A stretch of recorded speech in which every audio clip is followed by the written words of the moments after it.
Ilustrísima señora alcaldesa, concejales de Motril, de Vélez, alcalde del Pueblo Libro, presidente de la Autoridad Portuaria, comisario y miembro del Cuerpo Nacional de Policía, comandante del EVA 9, cronista oficial de la ciudad de Motril, presidente de AECOS, de la Cámara de Comercio, querido público, queridos autores y querido presentador Pedro Feixa. Bienvenidos a este acto que se engloba dentro del aula de pensamiento, porque así nos lo pidieron los autores del libro este de bolsillo que hoy se van a llevar. Para nosotros es un orgullo. El mes que viene, en marzo, el 5 de marzo, cumplimos 21 años del aula de pensamiento. Y para nosotros es un orgullo ya asentado dentro del panorama cultural de la costa tropical, que actividades de este tipo peguen a nuestra puerta y quieran presentarse dentro de nuestras actividades. Por ello, nuestro agradecimiento a sus autores. Y esta actividad es una más de las que se suma a nuestra trayectoria. Acabamos de cerrar un 2025 con 138 actividades, que dice en buena manera la labor que venimos practicando. Así que gracias por contar con nosotros. Hoy estamos aquí para presentar un libro de historia, pero una historia que se puede ramificar en muchos aspectos. No se trata solamente del libro de la historia de la fábrica de la celulosa. No se trata solamente de las historias de vida de las propias personas que han trabajado en la fábrica, sino que eso es una metástasis que abarca a toda la costa tropical. Son familias, son puestos de trabajo y son la oportunidad de desarrollo de muchas personas a través de las décadas, desde el año 56 que se firmó el decreto para que se instalara la fábrica en Motril. Lo importante de esto no es solo la presentación que hacemos hoy, ni el trabajo que han hecho los autores para hacer esta publicación. Lo importante de esto es llevarnos desde aquí esa historia y propagarla. Haría falta hacer una buena labor de difusión y divulgación también entre los jóvenes para que sepan de dónde venimos y el agradecimiento que la ciudad de Motril tiene que tener a la fábrica y a su precursor, que fue don Juan Antonio Escribano Castilla. Yo tuve la oportunidad de conocerlo, de criarme junto a él en la Cofradía del Nazareno. Y él siempre, cuando hablaba de la fábrica, tenía una frase. Decía que con la celulosa habíamos pasado en Motril de tener hambre a ver mendrugos de pan duro en las ventanas. Por eso hay que cuidar la fábrica, hay que cuidar las empresas y a todo el tejido empresarial. Esa es otra de esas ramas que hoy se extienden desde aquí. Hay que tener en cuenta la labor que los empresarios hacen en nuestra sociedad. En una sociedad que nos ha tocado vivir en la que el empresario está perseguido, ajusticiado y si algo se cuenta con él es para asfixiarlo más todavía. Por eso es importante también, como digo, esta parcela llevarla también a las nuevas generaciones.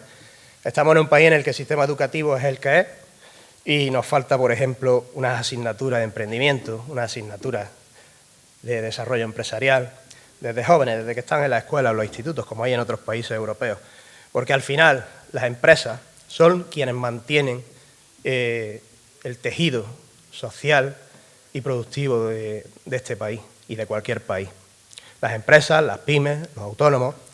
Y hoy estamos presentando el libro de la historia de una gran empresa que fue la primera empresa de la costa tropical durante décadas. Por eso estamos en una época también en la que Motril tiene que mirar al futuro, coger de la historia de estas cosas, mirar al futuro y aprovechar la coyuntura de las cosas. Y se me viene a la mente Javier Rubiño, presidente de AECOS, que está aquí presente, como no podía ser de otra manera, que acaba de ser nombrado recientemente responsable de la Comisión de Infraestructuras de la Confederación Granadina de Empresarios. Es decir, la persona que más responsabilidad va a tener en la defensa de las infraestructuras de toda la provincia de Granada va a ser un motrileño. Ya era hora, está bien, ya tocaba, porque si algo sabe Motril es de falta de infraestructura. Así que esa es otra cosa que hay que poner en valor. Y por último, ya me centro en la parte histórica y literaria de la publicación. El trabajo que han hecho Paco y Pepe Rodríguez es impagable. Lo que han hecho, el desvelo, las horas, los años para traernos esta publicación, no está pagado con nada. Por eso hay que poner el foco también en esa labor callada de las personas que trabajan por la cultura, por la educación, por la historia. Ya demostraron sus capacidades hace poco, precisamente en el aula de pensamiento, en la jornada de investigación histórica de la costa tropical que tuvimos en septiembre, con una exposición magnífica y maravillosa sobre la historia de los molinos de papel en Vélez Benaudalla, que prácticamente la mayoría de los que estábamos allí no conocíamos la ingente cantidad de historia que tenía Vélez Benaudalla en ese tema. Así que sin más, y antes de darle la palabra a la alcaldesa, que será quien le dé paso a los protagonistas, le vamos a dar la palabra ahora a nuestro cronista oficial y vicepresidente del Aula de Pensamiento, Manuel Domínguez.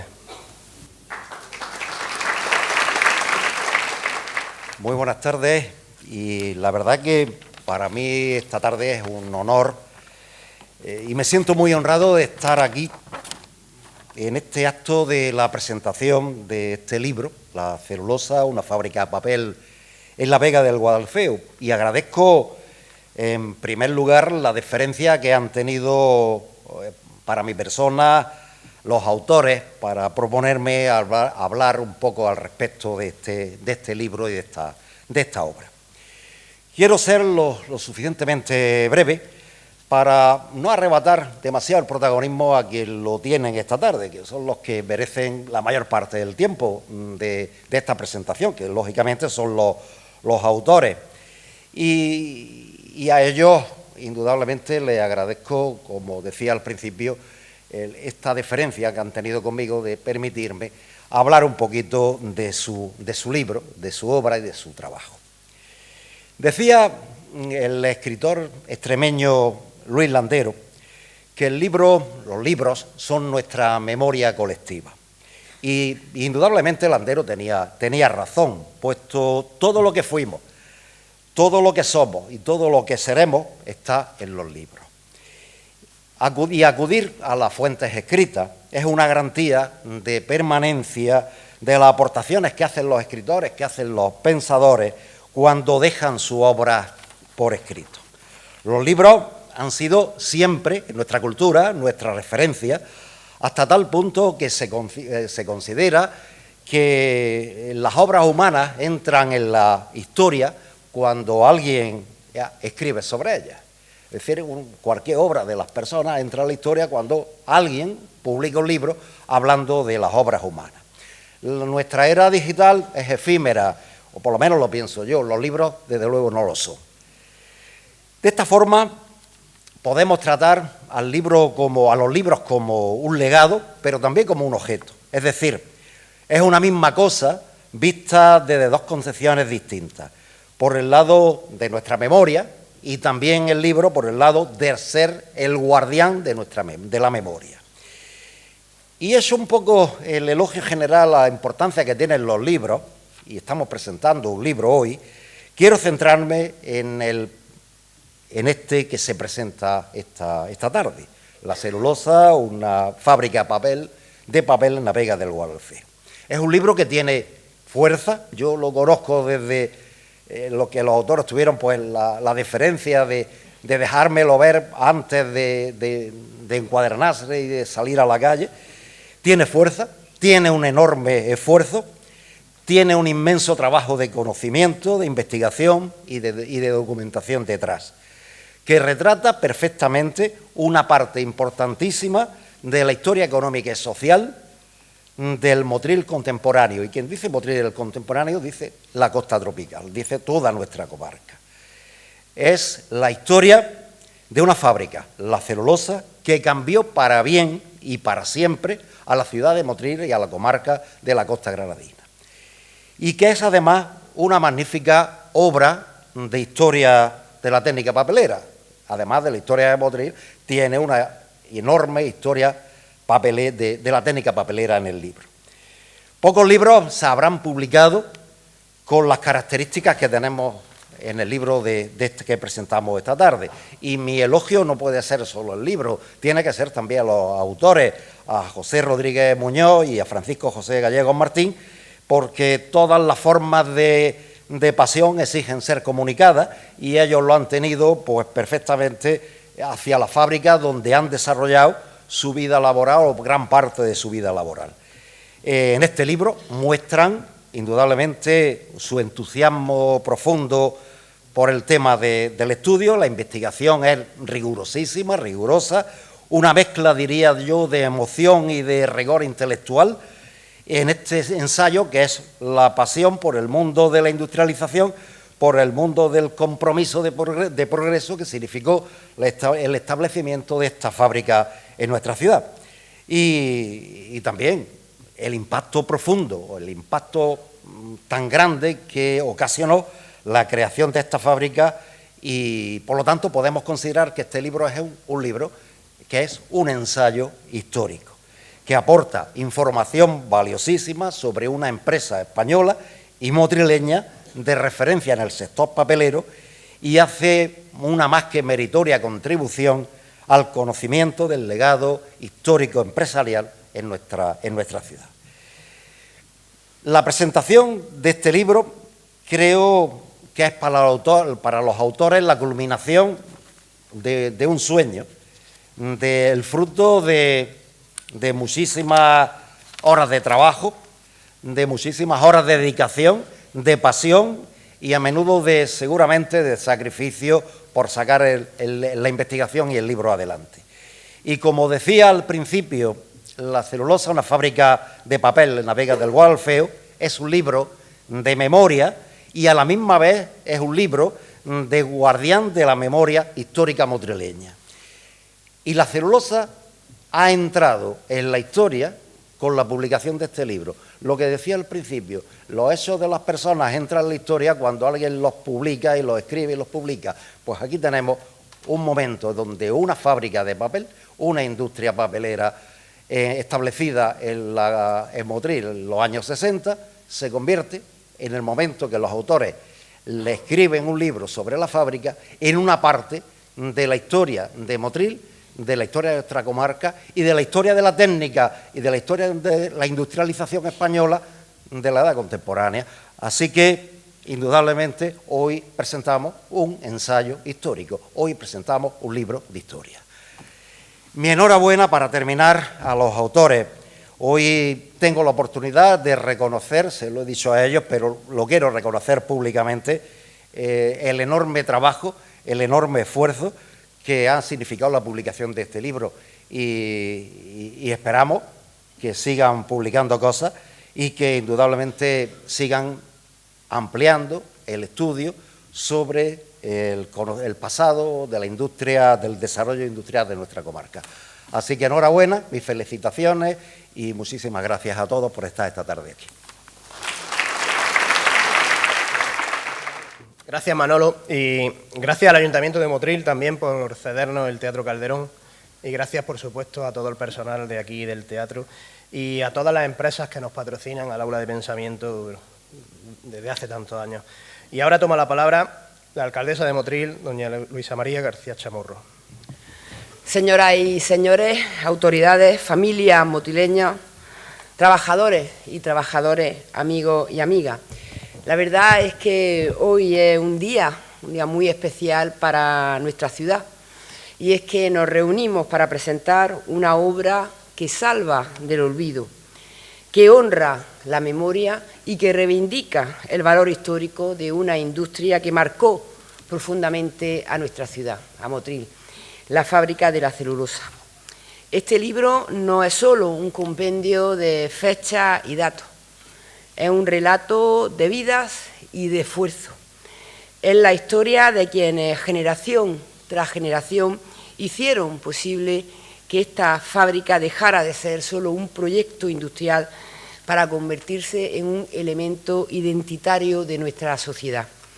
Desde su creación en 1957 como empresa nacional de celulosas de Motril, esta factoría ha sido parte de nuestra vida cotidiana.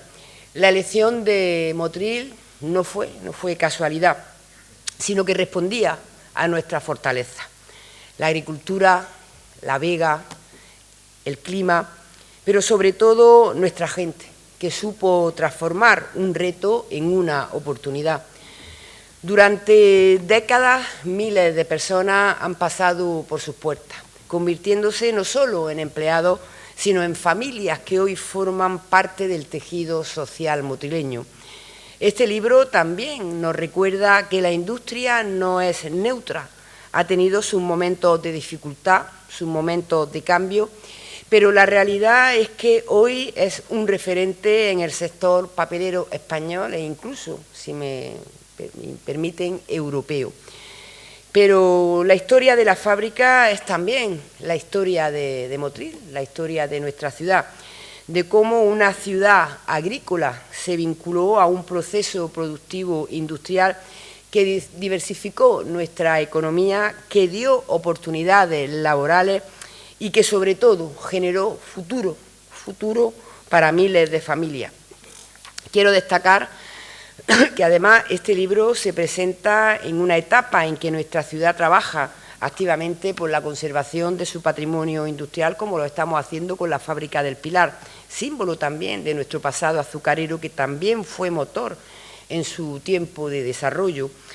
Y como digo, este relato de la celulosa es una pieza valiosísima que ya he tenido la oportunidad de hojear y que construye el relato de nuestra memoria colectiva. Es un homenaje a quienes estuvieron desde los primeros turnos de trabajo, a quienes enseñaron a otros, a quienes innovaron y a quienes día a día, con su dedicación, hicieron posible este proyecto industrial, pero también este proyecto humano. Y también, y no lo que me parece más interesante, nos aporta un terreno de la historia prácticamente inédito para los motrileños y para las motrileñas. La historia de Motril, como este libro nos recuerda, se escribe también con las manos de quienes transforman materias primas en productos útiles y transforman un sueño industrial en una realidad sostenible. Gracias a todas las personas que han hecho posible que este proyecto salga a la luz y que hoy podamos disfrutar de él. Lógicamente, también me van a permitir un agradecimiento especial a sus autores, a José Rodríguez y a Francisco José Gallego, a las familias que compartieron sus recuerdos, y a cada motrileño y motrileña que de una forma u otra ha aportado su grano de arena a esta gran historia. Muchas gracias a todos por aportar tanto a nuestra ciudad. Muchas gracias.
Y ahora sí, recibimos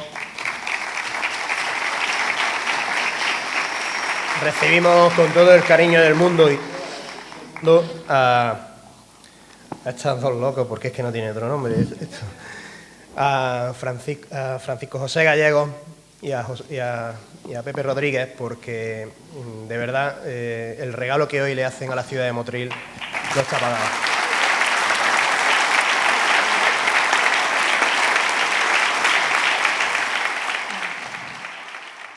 Muchas gracias a todos ustedes por estar presentes en este día que podemos considerarlo como histórico para nuestra ciudad, La Celulosa, una fábrica de papel en la Vega del Guadalfeo.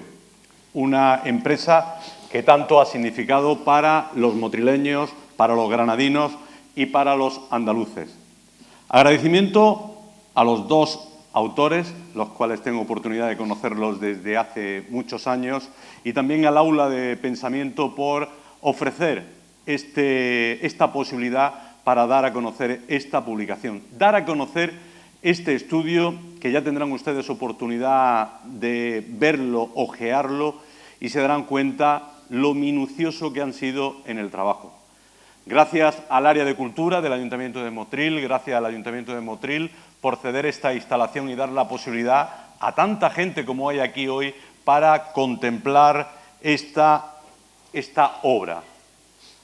José Rodríguez Muñoz, Francisco José Gallego Martín, dos personas que sin duda han estado y están muy ligadas con esta empresa, no en balde.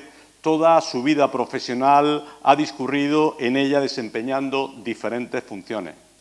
Por ello la conocen a las mil maravillas, pero es que además han materializado un proyecto, un sueño que pusieron en marcha ya hace varios años. Yo la verdad que cuando a mí me lo contaron hace 3, 4 años, me dijeron, queremos hacer esto, les dije, estáis locos, estáis mal de la cabeza. Pepe, tú que te acabas de jubilar, tú que estás ya en un proceso completamente diferente, ¿por qué te metes en este tinglado? Pero el amor que tenían hacia esta empresa, de la cual no se han desvinculado nunca, pues le ha hecho realizar un estudio que nos transporta a un sector industrial clave en la historia de la producción del papel, no solamente aquí en Motril, sino en España. Nos transporta a un magnífico trabajo que casi podría servir como tesis doctoral para cualquier persona y una tesis doctoral basada en la historia de la fabricación de papel en España y en especial en nuestra comarca. Han hecho un recorrido minucioso sobre la evolución del papel desde sus primeros años hasta la fábrica que tenemos actualmente y que conocemos. Además, nos lo ofrece con un contexto histórico, económico, tecnológico, con una visión completamente detallada sobre el papel en el desarrollo económico, sobre todo de Motril, porque, ya les digo, Motril ha significado, la celulosa ha significado mucho para Motril. Y sobre todo las conexiones existentes entre la fábrica de papel y los focos industriales emergentes en nuestra ciudad. La publicación nos va a permitir comprender mejor un periodo decisivo para la industrialización de Motril y su encaje en un contexto más amplio a nivel andaluz y a nivel nacional. Un ejemplo claro, cómo la industria puede adaptarse y diversificarse aprovechando los recursos agrícolas disponibles. El uso del bagazo, un subproducto de la caña de azúcar como materia prima para la fabricación de papel, que no solo representó una alternativa ecológica, sino también sostenible, sino que también además marcó una era en la transformación de la economía local y regional y de la industria papelera. Hay que recordar que era una de las pocas papeleras que sacaba su producción del bagazo.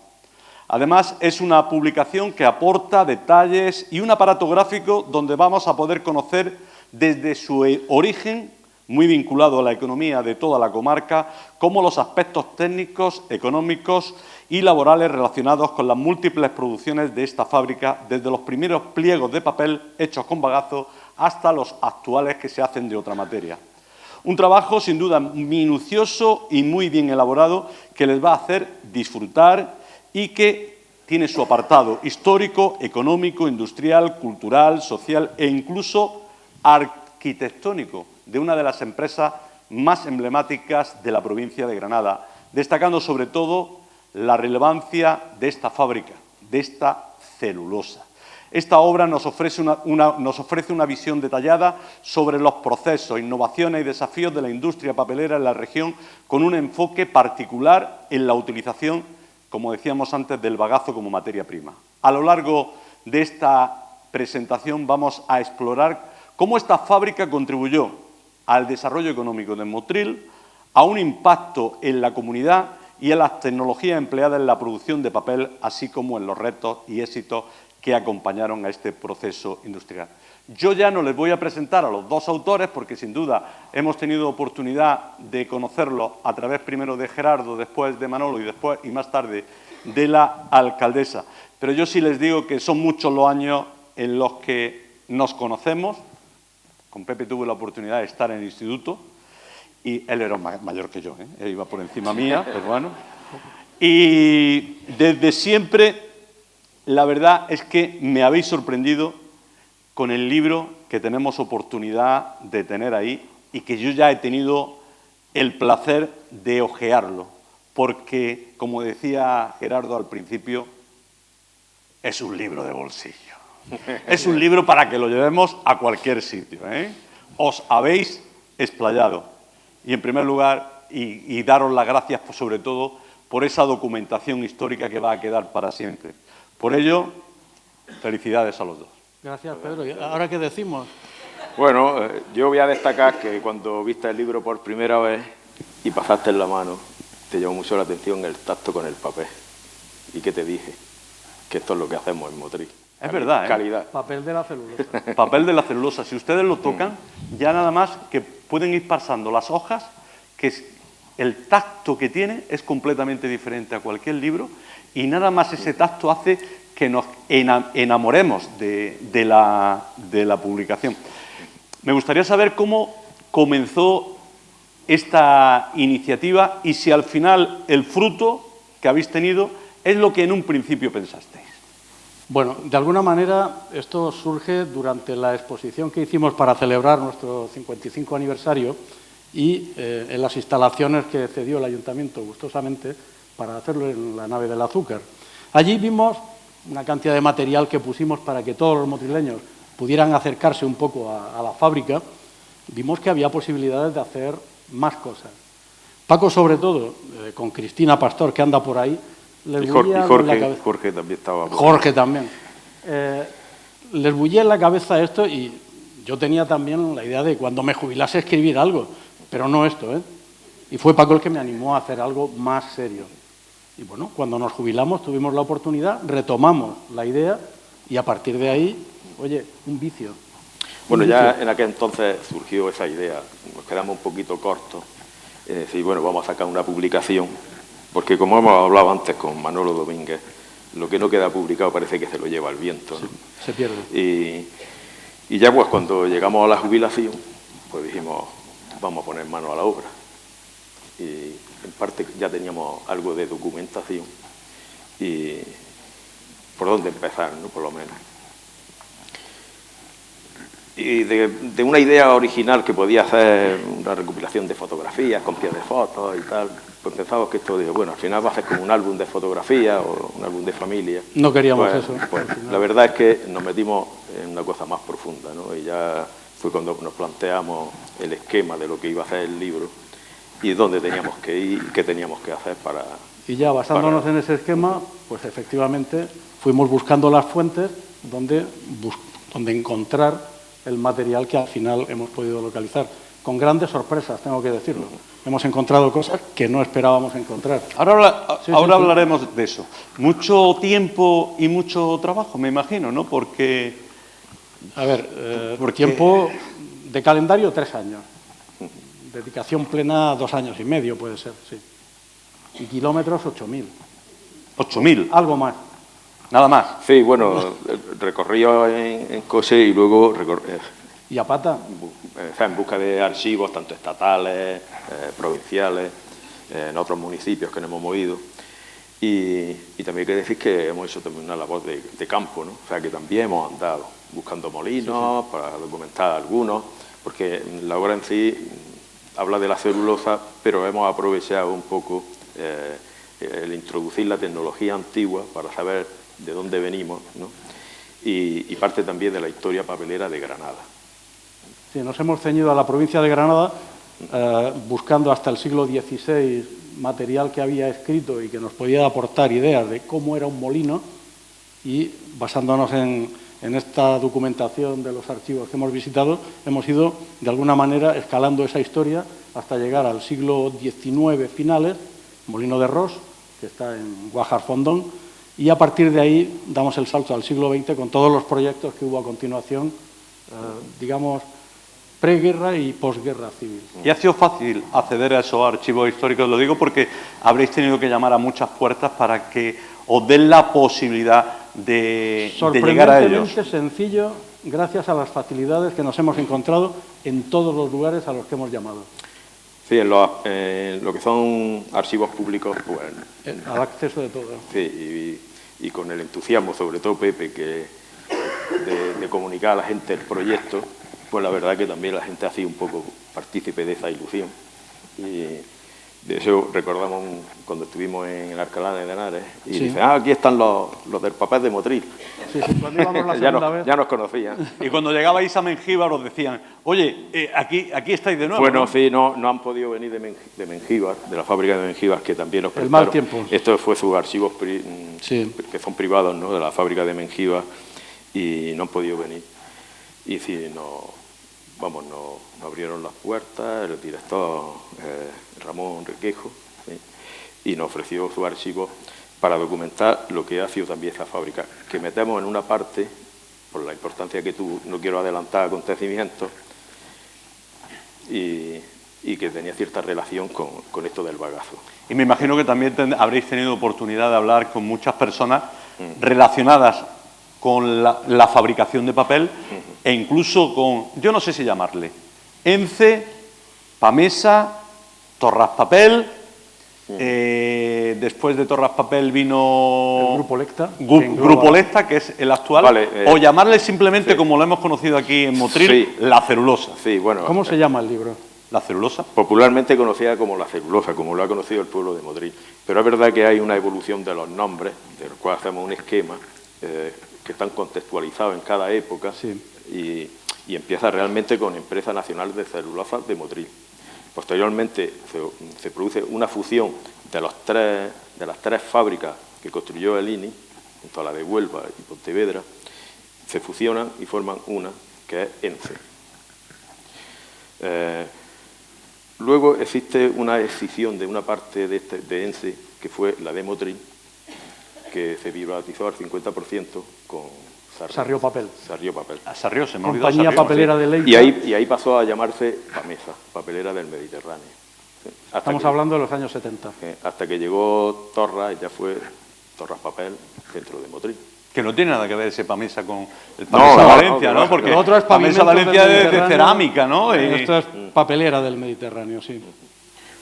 Pues bueno, explicamos un poco ese proceso, el por qué se cambia el nombre, por qué se produce la privatización. Hay que tener en cuenta que de estas tres fábricas que proyecta el INI, en su afán de buscar producción de celulosa, que era lo que necesitaba el país en esa... Durante la época autárquica, la celulosa era, como tantos otros, un bien escaso. Y buscaban la forma de tener celulosa de lo que fuese. En el norte, en Galicia, estuvieron trabajando el pino, en Huelva el eucalipto, en Miranda de Ebro trabajaron también, la idea era originalmente la paja de cereales, luego ya trabajaron otras fibras, y aquí el bagazo. Entonces buscaban, dentro de la autarquía, tener, digamos, el suministro propio de lo que se necesitaba, principalmente para la industria armamentística, o sea, la celulosa para explosivos. Eso era la curiosidad. Luego ya se fueron haciendo otras cosas. Pero hay una peculiaridad en la fábrica de Motril. Mientras que las otras dos, Ceruponte, que era Pontevedra, y Huelva, producían pasta solamente, eran pasteras, la fábrica de Motril fue una fábrica integrada. O sea, tenía planta de pasta y fabricación de papel, que no tenían las otras. Se puede decir que eran como dos fábricas juntas. Esa era una de las peculiaridades que tenía Motril. Decirles a todos ustedes, porque yo me imagino que estarán pendientes a lo que dicen y a la vez pendientes a las múltiples fotografías de la hemeroteca que han tenido oportunidad de poner, muchas de ellas, ya ven ustedes, de Fernando Valdivieso. Estamos hablando de fotos de los años 50, 60 aproximadamente, y muchas de ellas irán viendo que va dando saltos, y también hay fotos actuales en las que posiblemente, a lo mejor, alguno de ustedes quede plasmado. Antes de meternos en la propia estructura del libro y que nos contéis cómo es este libro, me gustaría saber si, haciendo esa investigación, os habéis encontrado algo que os sorprenda, algo que os llame la atención y algo que, lógicamente, no conocierais.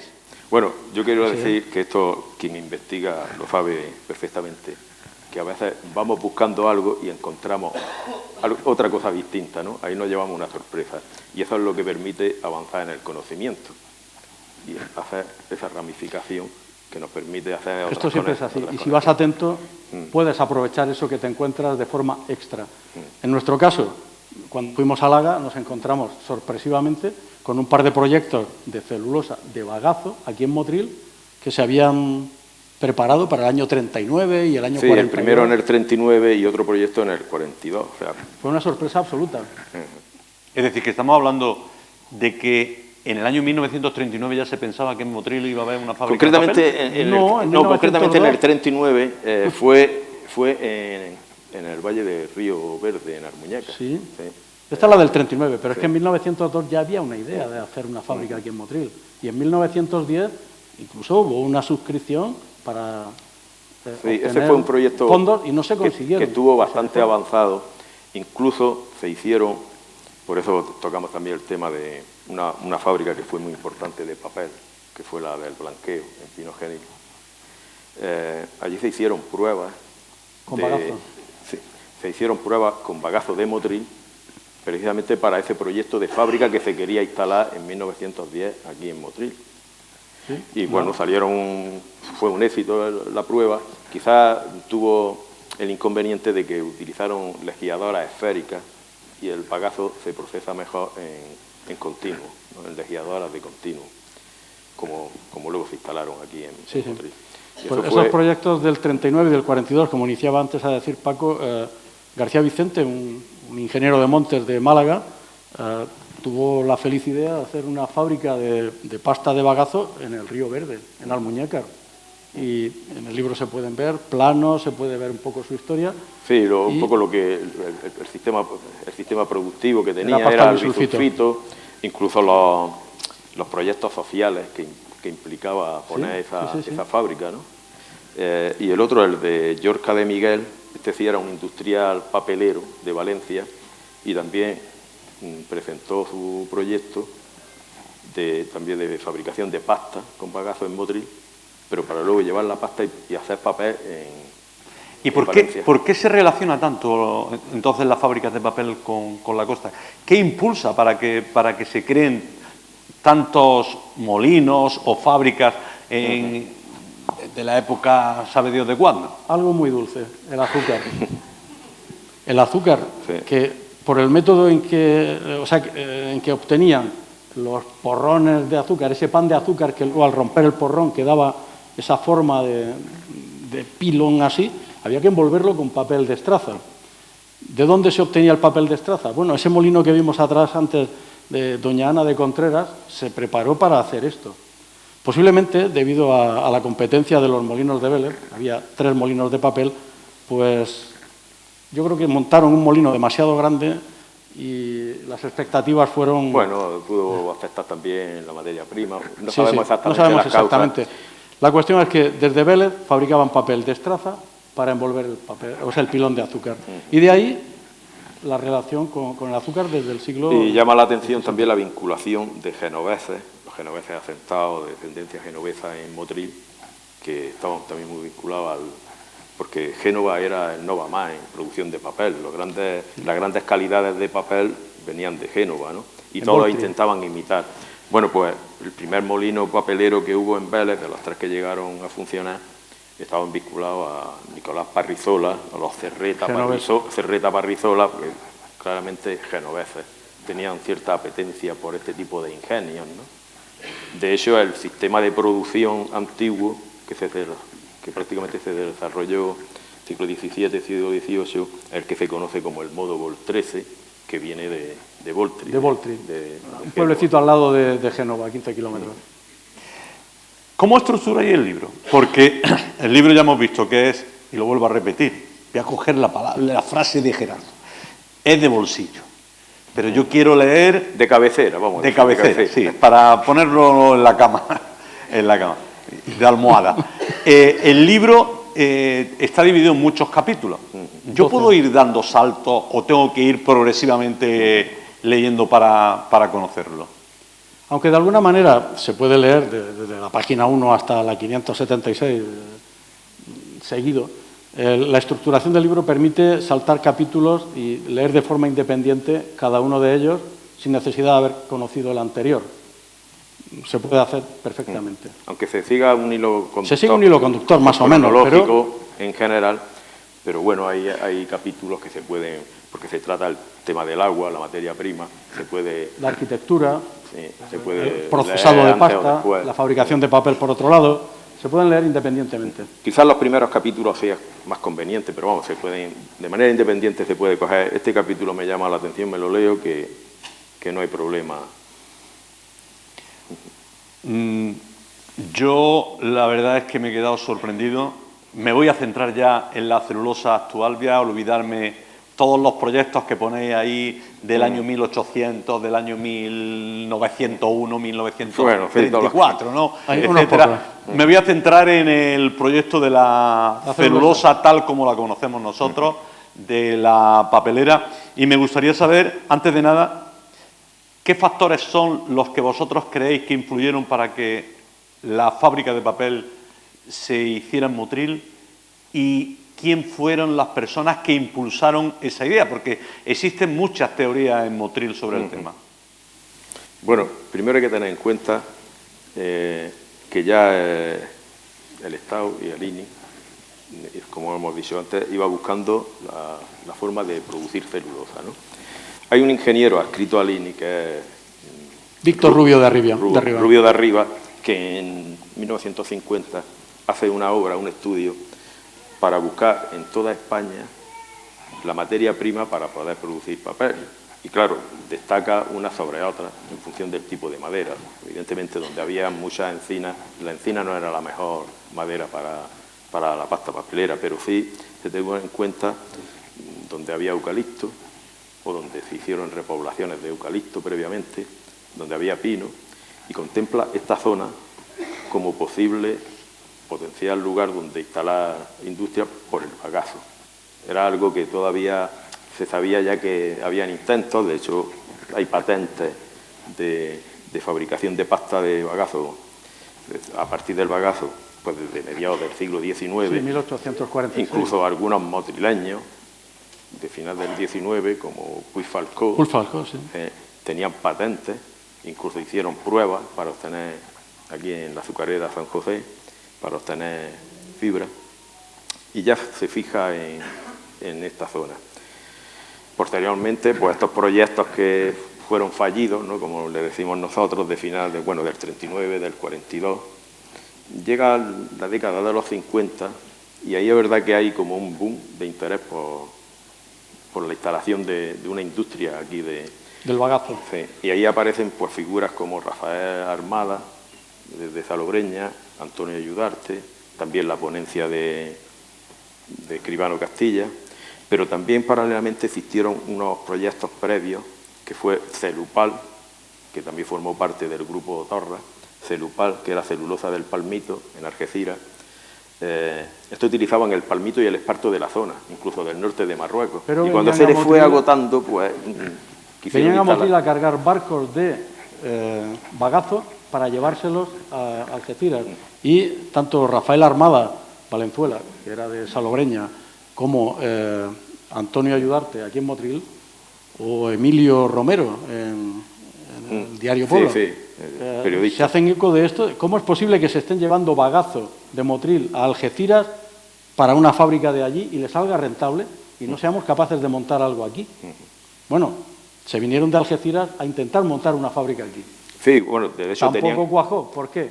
Porque el proyecto lo tenían aprobado. Entonces nos olvidamos esa teoría que existía y que me contaban a mí cuando pequeñito, que me decían, es que llegó un ministro a Brasil y llegó a una fábrica de celulosa de bagazo y dijo, oh, yo tengo una fábrica de bagazo en Motril, y rápidamente construyeron la fábrica. Sí, esa teoría me olvido totalmente. Aparte de la iniciativa de Felupal, no podemos descartar la que tuvo también Pedro Moreno Segura en Salobreña, en la fábrica de La Caleta, Nuestra Señora del Rosario. Gente conocida. Un primer proyecto que hizo para obtener pasta, que luego lo amplió un segundo para fabricar papel. ¿Y pero por esa época ya había llegado a la iniciativa también al INI, de las distintas iniciativas que digamos que estamos hablando, como Escribano, Armada o Ayudarte. Ellos contemplaban que fuese iniciativa privada y en todo caso apoyo o coparticipación con lo público. Pero el INI decía que público. ¿Y por qué se fija el INI en Motril? Cuando yo me imagino que habría otras ubicaciones posibles para poner esta... Desde Adra hasta Torre del Mar, se cultivaba caña de azúcar. Y de hecho hubo intentos, la familia Larios en Torre del Mar, Papelera Española en Adra, quisieron montar sus fábricas, pero el INI lo impidió. Decía que no podía quedarse sin materia prima y movió los hilos necesarios para hacer imposible estas instalaciones. Y decidió la ubicación por la equidistancia de toda la caña de azúcar a este punto, Motril. Eso ya lo habían visto en los años previos, pero el INI ya decidió por fin que se hiciese aquí. ¿Por qué? Agua en abundancia y de calidad, un puerto a 1 kilómetro del lugar que se eligió, después de varios estudios, y el epicentro de la producción de la caña de azúcar del sur de Granada, Málaga o en la zona de Granada. Y el sitio elegido, ya hemos elegido Motril. Ahora había que elegir el sitio adecuado, el emplazamiento adecuado. El emplazamiento adecuado era el que se pensó en un principio, lo digo porque Motril era un sitio donde predominaba la agricultura, era un sitio donde la agricultura era la fuente de ingresos, donde la vega estaba súper protegida, donde la gente pensaba nada más que en la caña de azúcar, en las patatas, etcétera. Y cogemos y elegimos un sitio de la vega. ¿Era el punto que en un principio se pensó o existieron varias posibilidades y por qué se eligió ese lugar? Se estudiaron diferentes posibilidades, 9, 10 posibilidades. Al lado del río, varias ubicaciones, siempre cerca de la carretera, comunicación. Se estudió incluso la posibilidad de uno donde está ahora mismo la ballena azul. Sí. O sea, prácticamente por debajo de la charca casi a orilla del mar. A la orilla del mar. Era una de las zonas estudiadas. Pero al final se decidió por esta zona. Bastante cerca del puerto, aún más cerca del puerto, prácticamente lo que ahora es Santadela, por ahí. Teníamos que valorar diferentes cosas. ¿Cómo voy a conseguir el agua hasta este punto? La idoneidad del terreno, que es quizá lo que estás preguntando, si era el terreno adecuado y si era adecuado para cultivar, ¿por qué se destina a la industria? Bueno, no era el mejor sitio para cultivar. De hecho, tenemos los precios de los marjales que tenían alrededor y tal, y eran los más baratos porque era lo más tirado de la zona. Y luego la cercanía al puerto y otra cosa, el vertido. Había que verter lo que se hacía en la fábrica, generaba un vertido y había que echarlo.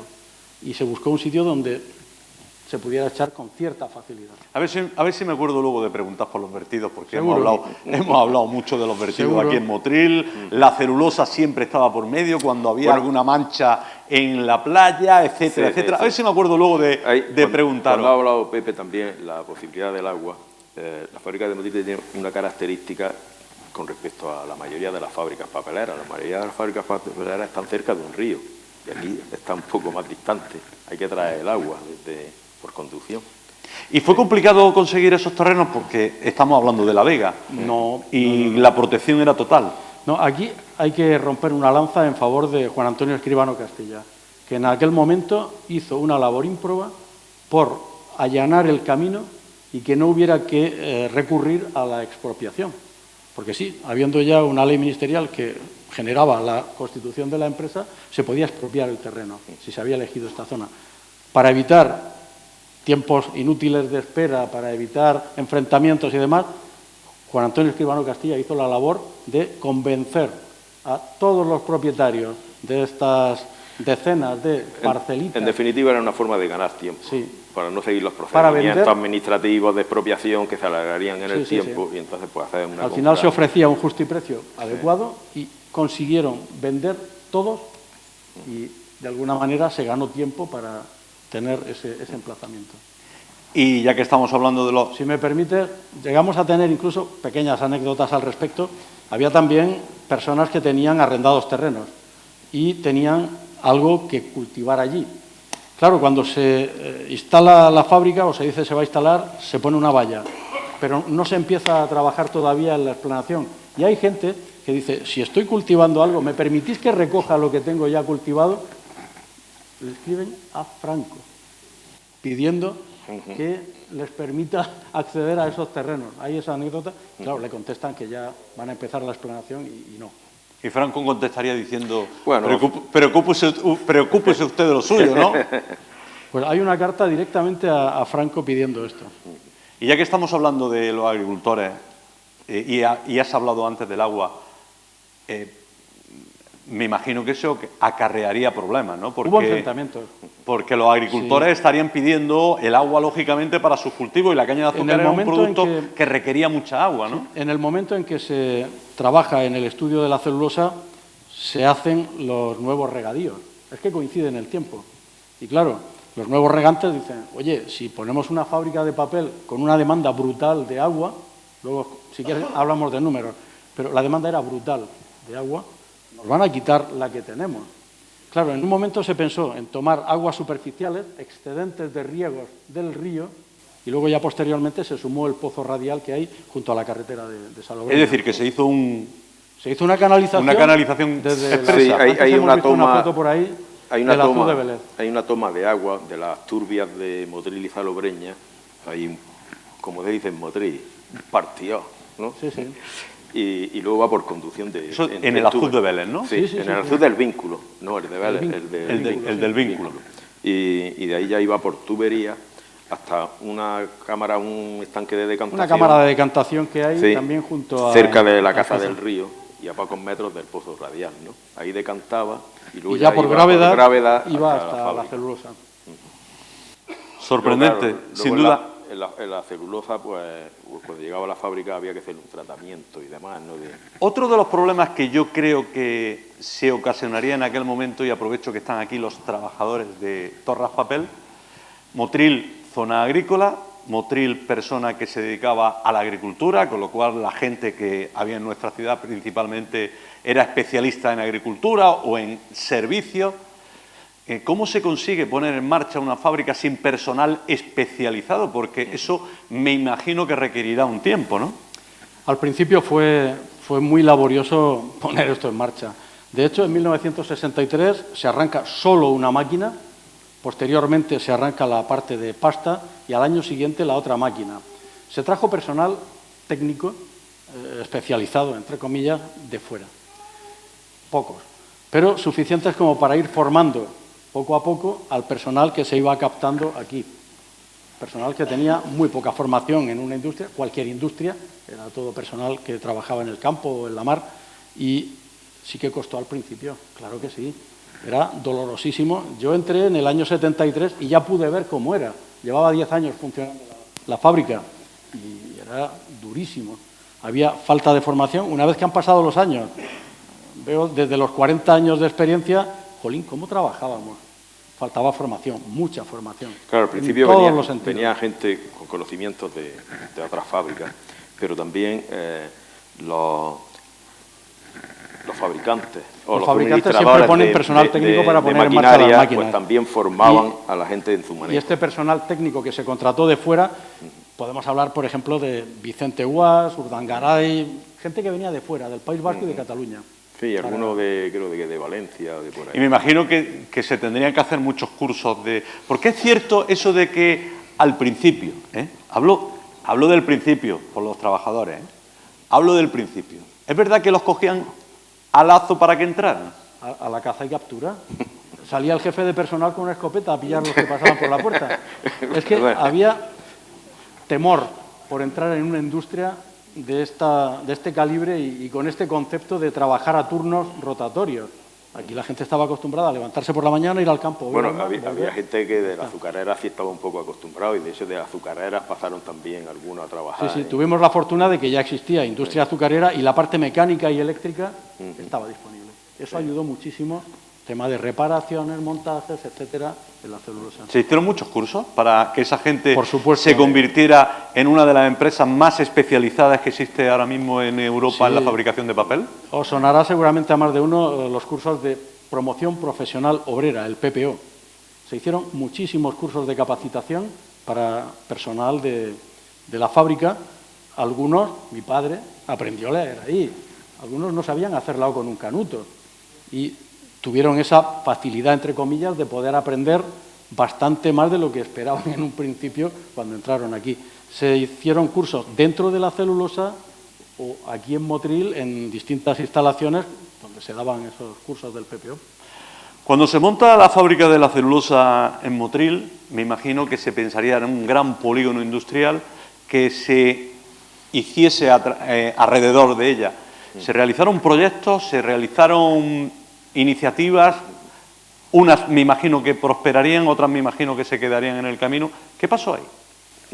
Bueno, en principio sí se contaban con posibles empresas relacionadas con, bueno, estaban las de fabricación de palés, sacos, fabricación de sacos de papel con lo que se producía, porque una de las líneas era papel de embalaje, pasta cruda, furfural, también era una industria, obtener furfural a partir también de bagazo, y aparte de algunas que ya estaban instaladas, pero digamos que para crear una especie de polígono o de polo de desarrollo, como consecuencia de ese arrastre que implicaba la instalación de una fábrica. Bueno, algunos proyectos no cuajaron. Lo que sí sucedió fue ya en los años 80 que se escindió de las 39 hectáreas que tenía la celulosa, ya no se usaba el bagazo, ya no era necesaria la gran zona, la explanada que había de almacenamiento de bagazo, y esta parte, pues prácticamente la mitad, se dedicó a hacer el polígono industrial que conocemos como Polígono Alborán. Sí, la promoción de lo que hoy es el día el polígono. Ahí sí ya se crearon distintas pequeñas industrias cerca de la celulosa. Por lo que decís y por lo que habéis dicho anteriormente, una cosa de las que yo he dicho en la presentación ya no me sirve. Yo he dicho que Motril era la única fábrica de bagazo de Europa. Y habéis dicho que ya existían algunos periodistas que decían que el bagazo que se hacía en Motril se trasladaba a otros sitios. Existían, por lo tanto, más, ¿no? Hay que decirlo de forma sencilla. Ni fue la primera, ni fue la única, ni fue la última. O sea, primero hubo esas fábricas que consumieron el bagazo de forma experimental en el blanqueo en 1910 en Pinos Genil, en el río Aguas Blancas, o los experimentos que hizo Puig Falcó en el Varadero, en la fábrica de San José. Luego Celupal. Bueno, hay que decir que ya en el siglo XIX, Berenguer y Balos en Málaga, que también tuvo una patente, también llegó a fabricar algunas cositas. algo. O sea, que no fue tampoco... Y para finalizar, el bagazo que había desde el 74 que cierra la planta de bagazo, queda almacenado un montonazo de toneladas allá, y se van llevando poco a poco a Mengíbar para hacer el producto que ellos hacen, que es embalaje. Pero lo que sí podemos decir es que el mejor papel de bagazo se hacía en Motril. Sí. ¿No? Sí, porque bueno, la fábrica de Motril se concibió y se diseñó precisamente para procesar bagazo, cosa que no eran las otras. Exacto. Las otras se adaptaron con lo que tenían. ¿Y era tan distinto el papel del bagazo a otros? A ver, la fibra de bagazo, si la consumimos de bagazo fresco, no es mala para nada. Y se puede utilizar. De hecho, se utiliza hoy en día, hay fábricas, grandes fábricas en América y en Asia, que están utilizando la fibra de bagazo sin ningún problema. Ledesma en Argentina o hay otros en Colombia que consumen, en Estados Unidos, consumen fibra de bagazo. ¿Por qué? Porque lo consumen fresco y continuo y no tienen ningún problema. ¿Qué sucedía aquí? Los 2 primeros meses después de la zafra, que duraba muy poquito, ya lo sabemos, pues era verano ya. se iba caldeando aquello que se había almacenado al sol. Se producían incendios espontáneos porque Sí, fermentaba el bagazo, fermentaba, se iba deteriorando con el tiempo. Entonces, el primer mes que consumías el bagazo que se había cortado en esa zafra, perfecto, Una calidad muy buena. una calidad perfecta.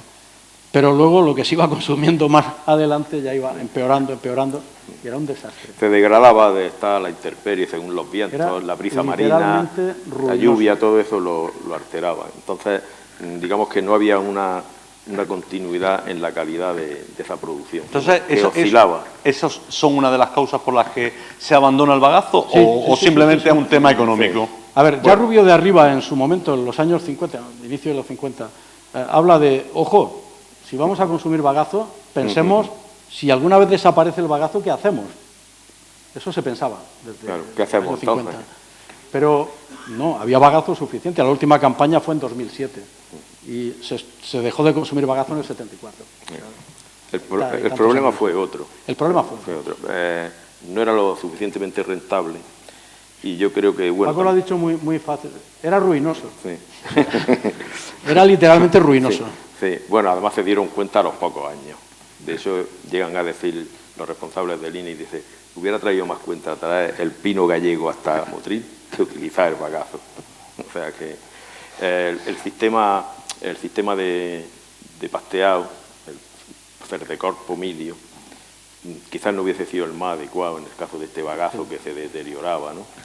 Porque hubieron la posibilidad de obtener de hecho, algunos de los ingenieros que valoraban la posibilidad de utilizar otro sistema fueron apartados. Sí, el Valentine americano, que tuvo posibilidades, pero por cuestiones tanto políticas como financieras, pues se eligió el italiano, el Pomilio. ¿Y hay quién influye más? ¿El Ministerio de Industria o el INI? Bueno, el INI, siempre el INI. El INI es que son distintos, ¿eh? Sí, no, es que eran distintos. El INI estaba aparte de INI era Instituto Nacional de Industria, sí, ¿no? Sí, pero que de hecho, hay iba por otro camino distinto a Industria. Con el proyecto de Pedro Moreno Segura en Salobreña, el Ministerio de Industria, con la Delegación de Industria en Granada, autoriza la construcción de la fábrica de pasta y papel que Pedro Moreno Segura quería hacer en La Caleta, con su fábrica de azúcar. Realmente una fábrica integrada. Y hay una nota del INI que dice, oiga, no ha consultado antes de tomar la decisión. Tenía que haberme preguntado si puede dar la autorización. O sea, cortaron el proyecto, pero así de raíz. Es decir, el INI estaba por encima del Ministerio de Industria. En este aspecto, sí. Sí. ¿Y eso por qué? Porque tenía enlace directo con... El INA dependía de presidencia, línea directa con Dios. Sí. Tenía ese poder de forma que cercenó un montón de proyectos, de papelera española, por ejemplo, el de Adra, una fábrica de pasta en Cuenca, otra en Galicia. En Pontevedra, inicialmente, la papelera española, ese gran holding papelero que hubo, comparable a la Sociedad General Azucarera, sí, porque también, a principios del siglo, intentaba aglutinar la industria papelera para que no hubiera competencia, porque era una época en la que se producía más de lo que se consumía. Entonces, para controlar los precios, pues hizo un poco igual que hizo en el sector del azúcar la Sociedad General Azucarera, ¿no? Sí. Bueno, pues tuvo un proyecto también en Galicia y al final lo abandonó. Y fue, obligado por el INI. Sí, digamos de una manera o de otra que... Y me gustaría que me afirmarais o desmentierais un bulo que existía y que ha circulado mucho durante mucho tiempo en Motril. Una leyenda urbana. Una leyenda urbana. Una leyenda urbana que al final ha significado que Motril sea ejemplo, que mucha gente no lo sabe, en un estudio científico. ¿Es verdad que los trabajadores de la fábrica de celulosa tenían una enfermedad respiratoria ocasionada por el bagazo? Pues se daba. Como los que trabajaban el cáñamo con la carnabosis o el lino con la linosis. ¿Qué sucede? Que aquí se llamaba bagazosis, porque era una enfermedad pulmonar generada por un hongo que se daba en el bagazo, que se había deteriorado con el almacenamiento. ¿Cómo era el PP? Termoactinomyces sacari o Termoactinomyces. Realmente era un hongo que se... No me digáis que diga ese nombre, ¿eh? No. No. Las esporas de este hongo, cuando yo cada vez que lo digo de una manera distinta. cuando se respiraban, porque el bagazo al deteriorarse se iba pudriendo, se generaba este hongo, estos dos tipos de hongo, y sus esporas, cuando se manipulaba, se respiraban. ¿Qué sucedía con estas personas? Que sentían problemas respiratorios, tenían problemas respiratorios. En principio no se conocía, esta enfermedad se le puso nombre en el 40, ya unos años antes de venir aquí. Por lo tanto, ya había algo de bibliografía. Y el doctor Zamora, que era médico de empresa, Alfonso Zamora, sí, empezó a trabajar el tema y para el año 68, llevaba 5 años funcionando la empresa, ya decía en uno de sus estudios que se había erradicado esta enfermedad de la celulosa. Sí, el último comunicado ya en el 72 le preguntaron en una entrevista y decía, no, ya no hay casos de bagazosis. Hay que decir que algunas personas, debido a su predisposición a sufrir, porque eran fumadores a tope o porque tenían alguna enfermedad pulmonar, tal, en cuanto respiraban esto, se ponían enfermísimos. Bastaba con retirarles de la fuente del problema para que mejorasen notablemente. En otros casos, había que medicar. Sí, había un tratamiento médico. Y de hecho, un ingeniero que había aquí, un ingeniero químico, Juan Rodríguez, que ha escrito bastante sobre el bagazo, ha hecho muchísimos estudios sobre el bagazo y de su fuente hemos bebido, padeció la enfermedad y se fue de la fábrica por eso, y se fue a Madrid. Luego, claro, era una enfermedad que no afectaba a todos los trabajadores, principalmente afectaba a los que manipulaban el bagazo, sobre todo en el E20, que era donde se deshacían las pacas y se producía el desmedulado. Entonces ahí sí se generaba más polvo y esas esporas se desprendían. También contribuyó, no sé si lo recuerdas, Pepe, el desmedulado en húmedo. Sí. Eso contribuyó a que no hubiera tanto polvo y por lo tanto también frenaba la expansión de las esporas y prácticamente era eso. Si os parece, vamos a abandonar el bagazo. Ya está bien de tanto bagazo. Sí, bueno, vamos a cerrar. Ha mencionado el tema de la bagazosis, pero había también un problema, que no se ha hablado tanto, era el cloro. Ah, el cloro. Sí, en el proceso de fabricación de la pasta de bagazo. La inhalación de los gases. Podía ser más peligroso todavía que él, pero de eso, vamos, tenemos ejemplos de algunos que trabajaron en el 21 con el cloro y a veces decían, cuando había un escape, bueno, las válvulas había que cerrarlas manualmente, pero salía la gente corriendo, ¿no?, de allí, de escalera abajo. Porque claro, al inhalar se producía como si le quemaran la garganta. Hablamos de otra disputa que se generó en Motril y que hemos tenido, sobre todo los más pequeños como yo. Los más pequeños como yo podemos hablar de la disputa que existió y de los titulares que salían en los medios de comunicación, tanto en Patria, Pueblo, en El Ideal, etcétera, salían esa disputa. ¿Monos o bikinis? Sí. Coincidió en los años 70 con el boom del turismo y a vosotros echaban la culpa de que no hubiera turismo en Motril. Ciertamente. O que no creciera el turismo en Motril. Ciertamente. Bueno, eso todo era por el tema del vertido, como es lógico, ¿no? El vertido. El tema del vertido... ¿Ves cómo al final teníamos que hablar del vertido? Exactamente. Sí. Ahora te cuento otra historia. Y el desagüe, ¿no? Bueno, la fabricación del papel desde el siglo XVI ya metemos algunas referencias del temor que tenían por la contaminación, ¿no? Que los molinos papeleros tenían que instalarse lejos de las ciudades porque tenían ruido, olores, dejaban las aguas teñidas. La fábrica del blanqueo, pues hubieron muchas protestas por el tema de que no virtieran, tal, porque iba al Genil y tal. La fábrica de Nuestra Señora de las Angustias, que fabricaba pasta en Benalúa de Guadix, que también la tratamos. ¿La cerraron por los vertidos? Sí, se paró prácticamente los 5 años por los vertidos y cerró. Utilizaba el esparto para hacer pasta. Y en el caso de Motril, pues no iba a hacer menos. Y ya desde prácticamente la época en el 62, cuando ya se empieza a hacer las primeras pruebas, hay que tener en cuenta que se vertía al balate de los lagartos y del lagarto al otro. Antes de empezar siquiera a funcionar, ya estaba la mosca detrás de la oreja. Y tanto la cofradía de pescadores, o sea, no solo los monos y los bikinis, los pescadores también eran parte interesada. Si les contaminaban las aguas, la cofradía de pescadores, la gente interesada en el negocio del turismo y bueno, la gente que quería que tirase esto para adelante, llegaron a enfrentarse en el ayuntamiento en distintas ocasiones, quedan referencia de ello en las actas que se han escrito, se crean comisiones para estudiar el tema y al final, mira, me lo he traído porque lo hemos obtenido después de haber hecho el libro, pero es graciosísimo. Léetelo, cuesta medio segundo. ¿Lo leo en voz alta? Sí, por favor. Sí, bueno, la verdad es que eso ya no entraba en el libro porque ha aparecido el documento un poco después. Esto es un documento que me imagino que da a Radio Juventud de Motril. Sí, efectivamente. Está fechado Abajo. en 1962. Junio del 62. Va al señor director de la emisora de Radio Juventud de Motril. A partir del recibo del presente, esa emisora se abstendrá de radiar cualquier noticia o comentario relacionado con los desagües de la fábrica de celulosa en esa localidad, por haberlo dispuesto el excelentísimo señor gobernador civil de la provincia. Dios guarde a usted muchos años. Granada, 28 de junio de 1962. El delegado provincial, firmado José León Arcas. Es un comunicado del Ministerio de Información y Turismo.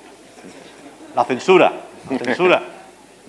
Vamos, como diciendo, de esto no hay ni que hablar. A todos los periódicos y todas las radios el mismo comunicado.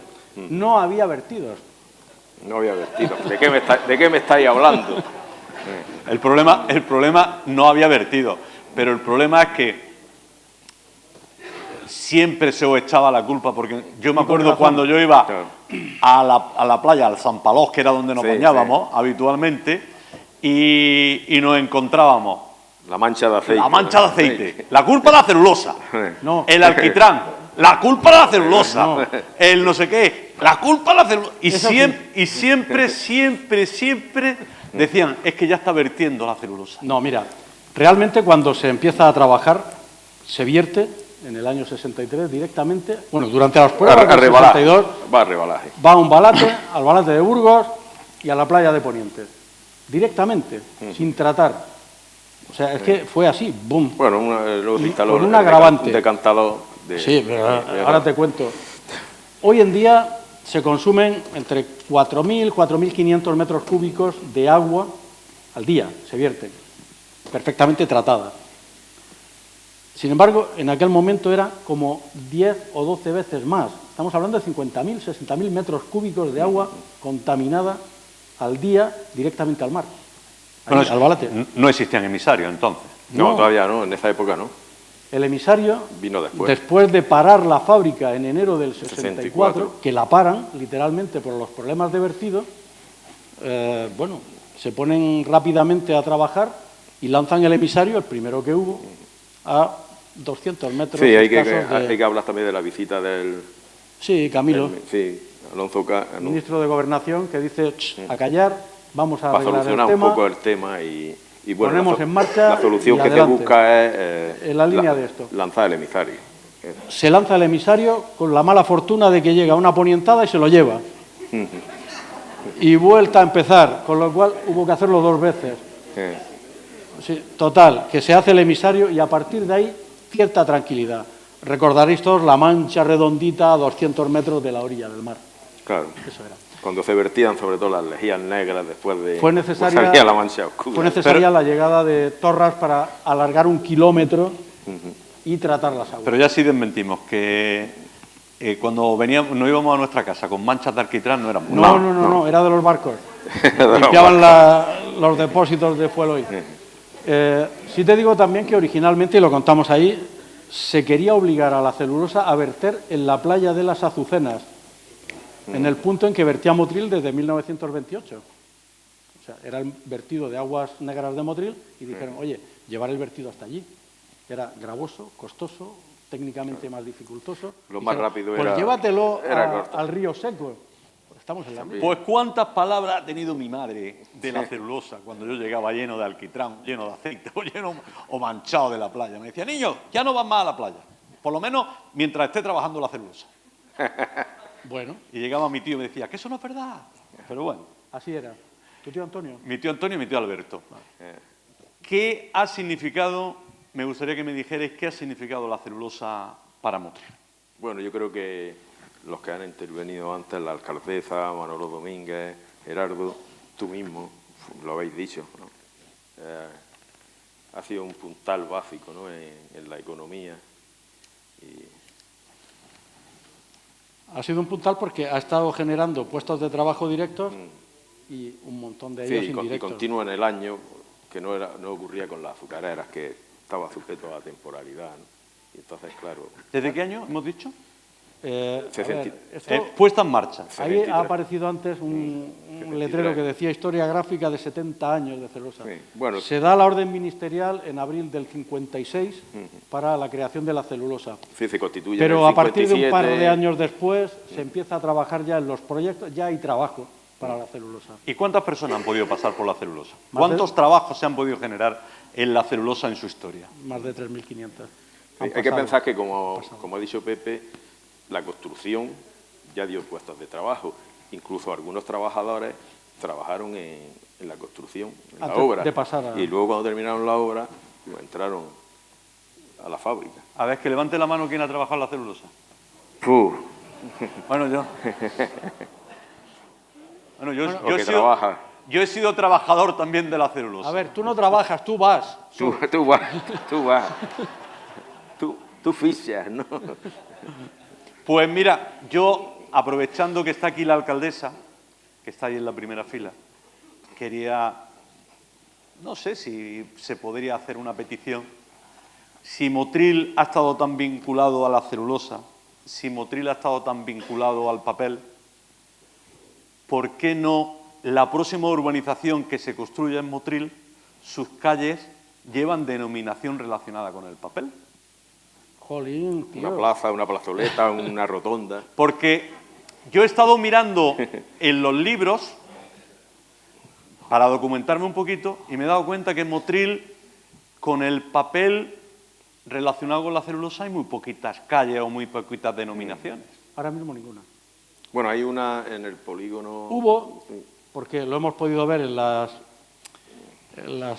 actas de los notarios, en las actas de compraventa, en la escritura de compraventa de las viviendas de la celulosa, cuando se describía una vivienda decía linda con calle del papel, linda con calle del bagazo, linda con calle de la caña. Y esas luego pasaron a denominarse de otra manera porque, claro, eran calles de nueva construcción y el notario, a la hora de hacer el documento, puso lo que se le ocurrió, relacionado con el papel, puesto que era para papeleros. Luego ya, pues hubo eso, cambio de nombres y ya está. Bueno, para que no hay... Permíteme, voy a hacer un cambio, alcaldesa, para que no exista mucha recelo y mucha envidia entre los azucareros y los papeleros. Que la nueva urbanización lleve nombres relacionados con el azúcar y el papel.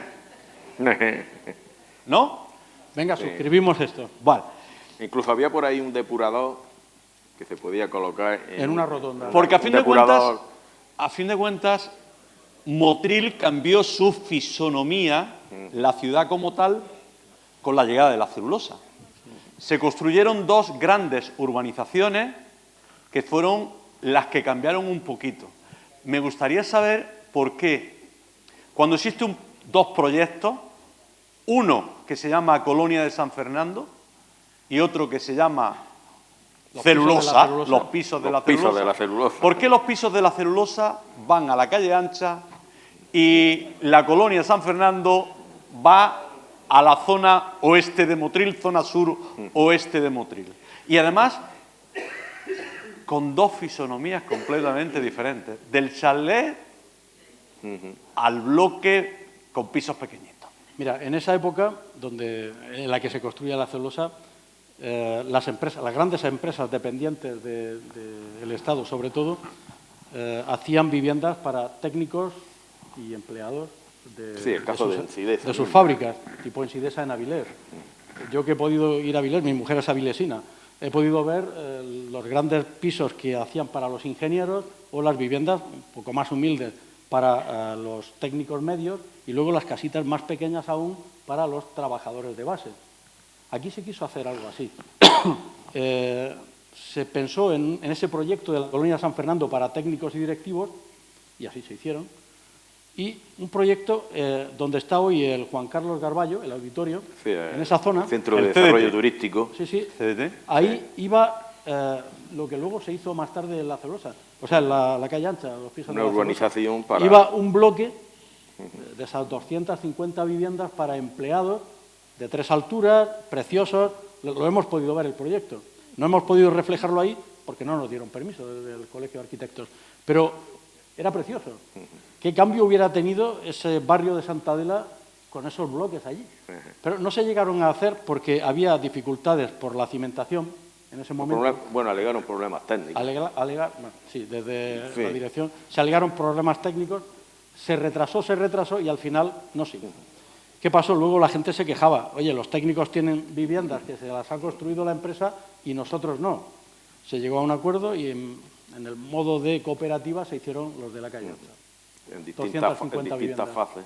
Seguro que el presidente de la autoridad portuaria a esa tesis o a esa teoría de que no iban bien las cimentaciones tendría mucho que revocarle como técnico, porque eso ya hemos visto cómo se han construido edificios. Bueno, en aquella otros zona. no, edificios, se deconstruyó el 21 y no hubo problemas para hacer aquello.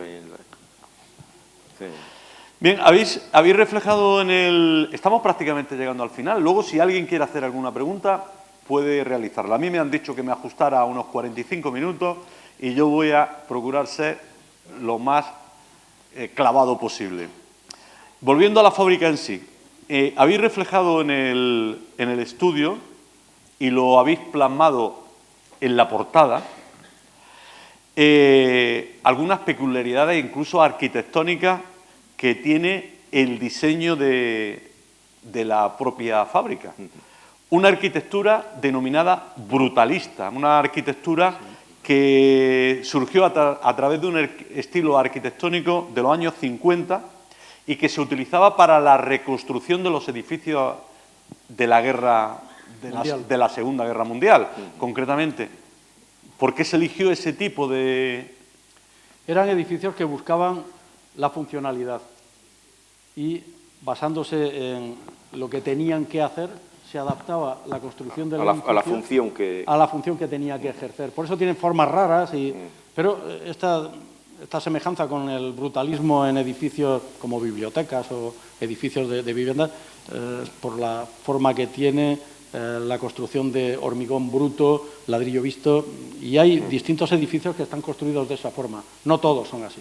Es que yo he visto, perdón, Fran, yo he visto, mirando alguna estructura de este estilo, he visto que muchas son semejantes a esa.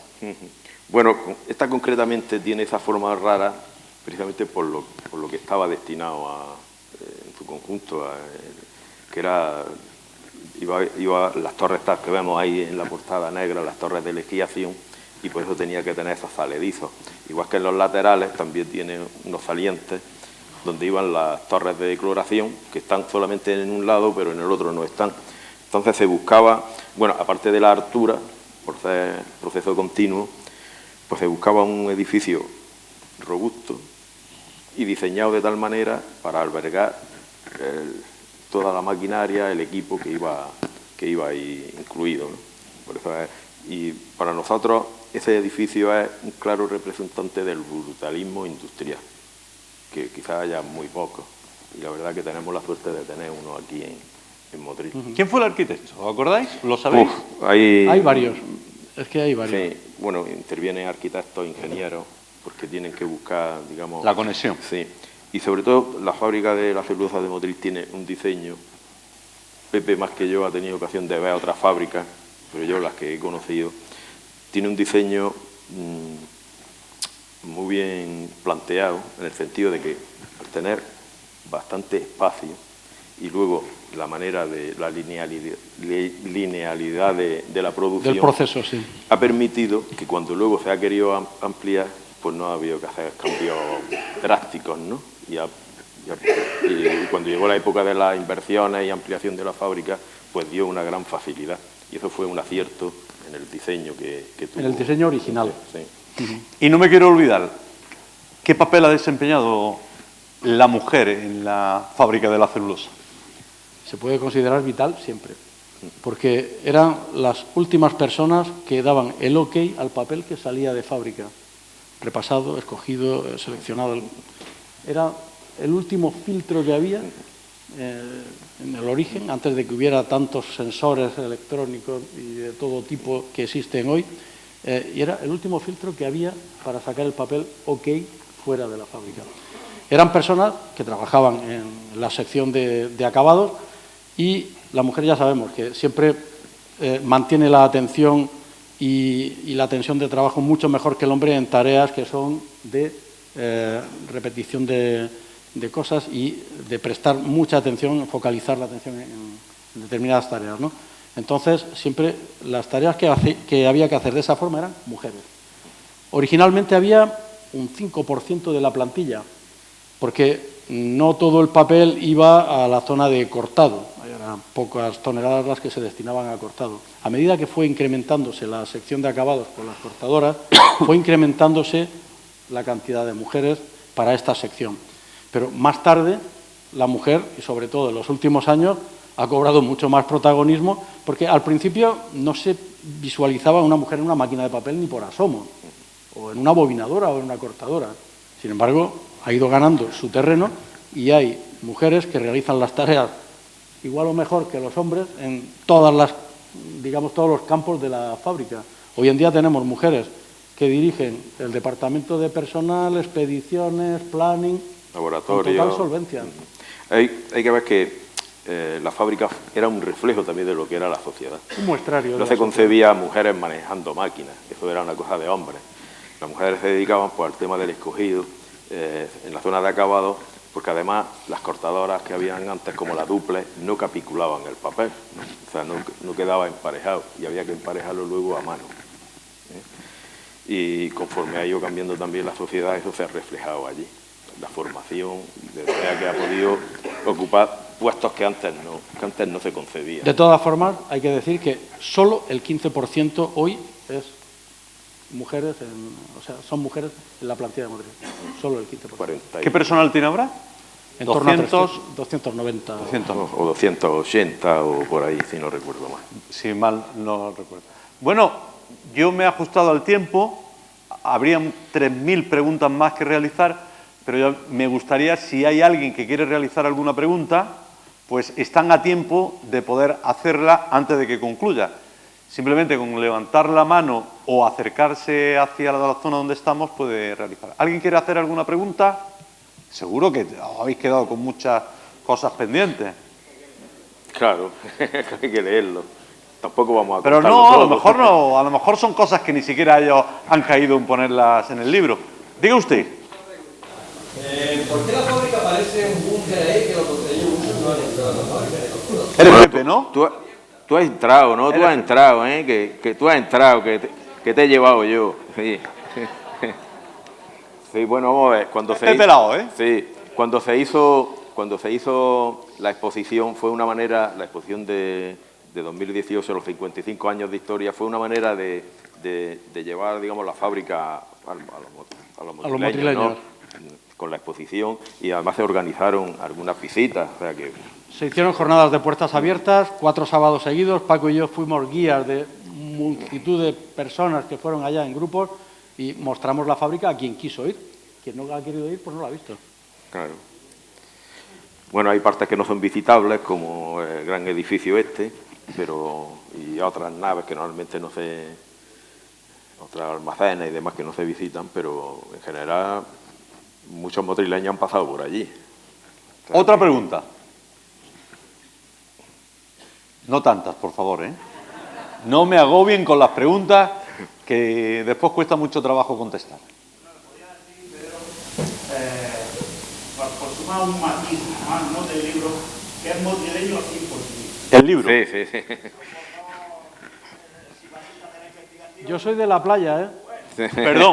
Perdón. Aunque ahora después vengan los agradecimientos, Kiko. Sí. Hecho y con la colaboración, entre otras personas tú, de muchos motrileños. Todas las familias que viven teniendo sus motos personales y privadas, ha sido diseñado y maquetado por mí, como tú bien has dicho, impreso en el papel de la fábrica de Motril, impreso en máquinas de comercialización que se llama Villa Azul, que es también una empresa madrileña. O sea, que más madrileño. Imprenta comercial. Bueno, en la fábrica siempre hemos procurado, cuando organizamos igual que la exposición y tal, que todo fuese gente de personal de la fábrica, ¿no? Que no implicáramos personal de la fábrica, ¿no? Y recuerdo cuando Joan Guinar, estuve enseñándole la exposición, dice, aquí esto parecéis profesionales. Digo, bueno, pues lo que somos, dice, bueno, sois profesionales del papel. Digo, pero es que aquí en Motril y en la fábrica de Motril lo mismo valemos para un roto que para un descocillo. Dice, no, ya me doy cuenta. Algunos, pues como Kiko, pues son todoterrenos. Kiko y... Sí, por eso. Diseño, y Pepe Fernández Valdivieso, que ha estado haciendo trabajos sin duda muy importantes con la fotografía. Ha estado muchos días con Tortícoli, de estar, bueno, miles, ¿no?, de fotografías. El fondo fotográfico que hemos conseguido recopilar, pues lo ha digitalizado, igual que Mónica Vergara, de la oficina técnica. Su padre está sentado allí, sí, trabajador de la celulosa también. También todo lo que ha sido planimetría y demás, ¿no? Nos ha orientado en ese aspecto y digitalizarlo. Por cierto, ahora que hablas de la planimetría, ¿quién ha hecho todos los diseños que aparecen, todos los... madre mía, ¿qué delineante ha sido? Bueno, pues, a la portada?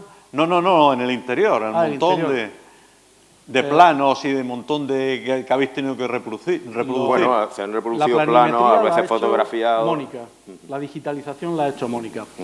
Los planos, originalmente ya sabes cómo se trabajaba en una oficina técnica, con una regla, una plumilla, un rotring ya más avanzados, letritas a mano, son una virguería, pero son una preciosidad los planos que hay.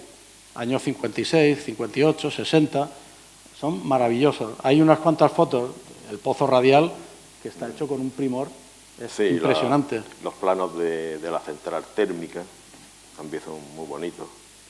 Bueno, se trabajaba de otra manera y era la estética de los planos pues muy distinta. Ahora con el AutoCAD, pues...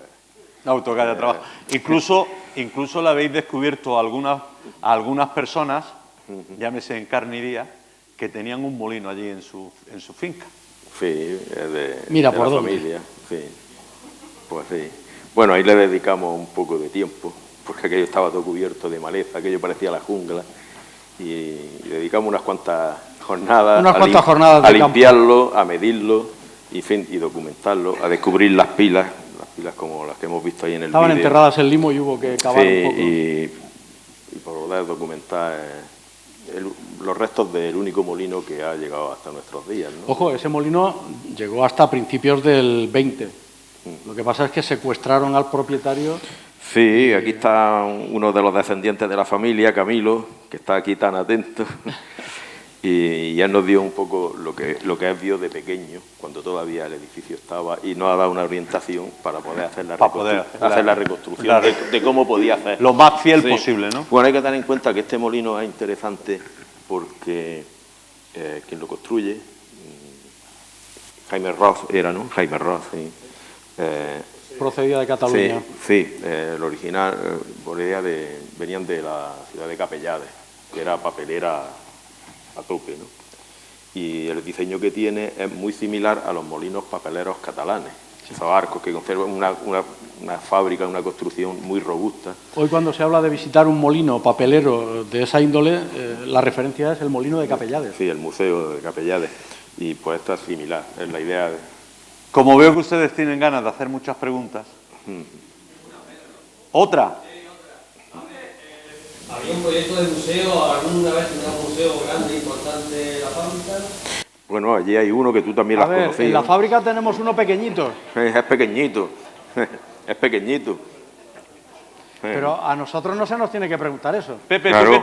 tú que tienes ahora mucho tiempo, porque ya estás jubilado en tu actividad profesional. No sé si en la policía se llama también segunda actividad, o ¿cómo se llama? No, pero ya está jubilado del todo. Ya está jubilado del todo, ¿no? Ya está jubilado del todo.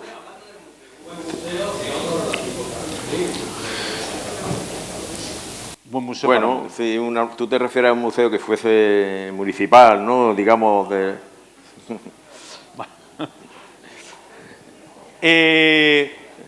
Pues me gustaría que, estamos prácticamente ya terminando, eso sí, los agradecimientos que tenéis que dar, porque son muchas las personas que han tenido la oportunidad de colaborar. ¿Qué quieres? ¿Estar otra hora aquí? Muchos organismos, muchas... Vamos a ser breves. Nuestro agradecimiento, evidentemente, al Aula de Pensamiento por permitirnos estar hoy aquí presentando este libro. Sin ellos no estaríamos ahora mismo. Por lo tanto, Manolo, Gerardo, gracias. Alcaldesa, Luisa, muchísimas gracias por ceder este espacio tan maravilloso y estar aquí. Pepe, tú eres parte de esa historia también, así que gracias. Y a todos los que sois de Torraspapel, ¿qué más decir? Kiko, Pepe Valdivieso, Camilo, se me van a olvidar. En el libro estáis escritos, ¿eh? Bueno, la dirección, que también... A la dirección de Torraspapel, por supuesto. Que se volcó todas las por el facilidades... proyecto y nos dieron todas las facilidades. Y bueno, ya que estamos viendo en primera fila nuevo director, pues... Al cual le tenemos que dar la bienvenida, claro, porque lleva días, sí. ¿no? Ayer, sí. Nunca mejor dicho lo de días. Más nuevo que el periódico de mañana. Y está pues tomando una toma de contacto con lo que... Sí. Alberto, veo que te has sentado ya al lado de... Muy bien, muy bien. Bueno, pues Pepe, Fran, muchas gracias por dejar plasmada en la historia de la celulosa, que va a quedar sin duda para los motrileños. Muchas gracias porque me habéis dicho hace un ratito de que parte de estos libros van a ir a las bibliotecas de Motril. Por supuesto. Parte de estos libros van a ir a los colegios de Motril. A los institutos. Y a los institutos, con lo cual, qué mejor que los propios alumnos conozcan la historia de la celulosa, una fábrica de papel en la Vega del Guadalfeo. Lo dicho al principio... Carni, ¿también tendrás uno en el archivo? Allí está. Lo dicho al principio, muchas gracias, felicidades por el trabajo, y solo me queda una pregunta, que me gustaría que fuera lo más breve posible. ¿Qué es lo próximo? Porque ya conociéndoos, sé que estáis preparando algo que os vaya a meter en otro berenjenal para hacer otro estudio, a lo mejor ya no de la celulosa, a lo mejor tiene una continuidad, de otras cosas. ¿Qué es lo próximo? Andrea, ¿qué calado quieres que tenga esto? Andrea es de Vélez y ahora mismo estamos trabajándonos el material que conseguimos para poder elaborar algo, no de este nivel, algo que tenga cara y ojos sobre los 12 molinos que hubo en Vélez, de los cuales se conservan vestigios. De los que han llegado hasta nuestros días. Físicamente. E incluso si consideramos las dos centrales que se movían con agua, tipo molino también, serían 14. Oye, ¿qué calado quieres que tenga? Bueno, hay que decir que Vélez ha tenido mucho vínculo con Motril, aunque parezca que no. Una relación, sobre todo económica, ¿no? Vélez es posiblemente el centro molinero más importante del sur de Granada. Sí. Todo tipo de molinos. Junto con el Darro y el Genil. Sí, molinos de papel, molinos de aceite, molinos de arena. Suministraba, digamos, era la panadería de Motril. Sí, o sea que hay una relación y creo que es importante poner en valor y dar a conocer ese patrimonio histórico que tiene, que en cierto modo es también de la comarca. A mitad del siglo XIX, más del 30% del trabajo que se generaba en Vélez estaba relacionado con los molinos. Entonces, por eso en Granada hay una calle que se llama Calle Molinos, ¿no? Exactamente. Cuesta de los Molinos. Cuesta de los Molinos. Bueno, pues aquí vamos a llamar una calle de la celulosa. Bueno. Hay una carretera de la celulosa ya, ¿eh? Sí. Ya existe la carretera de la celulosa, pero se llama Nacional 323. Sí, eso sí. Se llama Nacional 323. Muchas gracias a todos ustedes por estar aquí. Lo dicho al principio, gracias Pepe, gracias Fran, ti, Pedro, por este gran trabajo. Y antes de terminar, ruego por favor a la alcaldesa y al presidente de la autoridad portuaria y al nuevo director de Lecta, que por favor suban porque vamos a hacer una foto de familia para que quede para la posteridad y también al aula de pensamiento, que a fin de cuentas han sido los organizadores de este evento. Por favor, suban ustedes.